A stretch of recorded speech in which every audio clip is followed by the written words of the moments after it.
Former President Donald Trump says he is not done with his legal fight and vowing to appeal his conviction after becoming the first former president to be convicted on felony charges. A New York City jury convicting him on 34 counts of falsifying business records to cover up an affair with former adult film actress Stormy Daniels.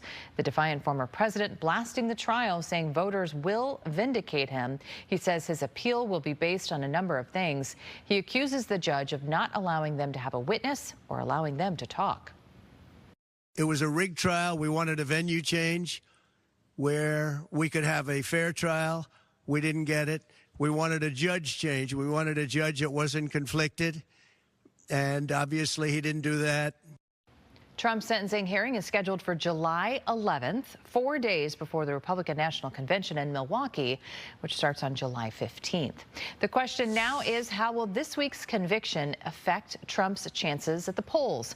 At a news conference on Friday, the former president says he's raised $39 million from small money donors giving $20 and $40 donations. Legal analyst Tom Serafin joining our team in studio to discuss. It shows the reach of Donald Trump, one of the most famous people and brands in the world, and he got convicted in a New York courtroom. New York and California have always been the states persecuting the middle of the country.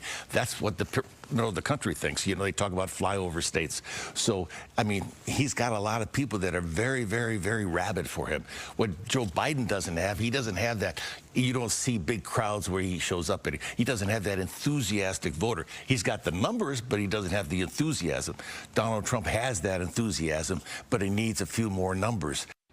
Serafin adding that the key in this presidential race will be the swing states and the independent voters.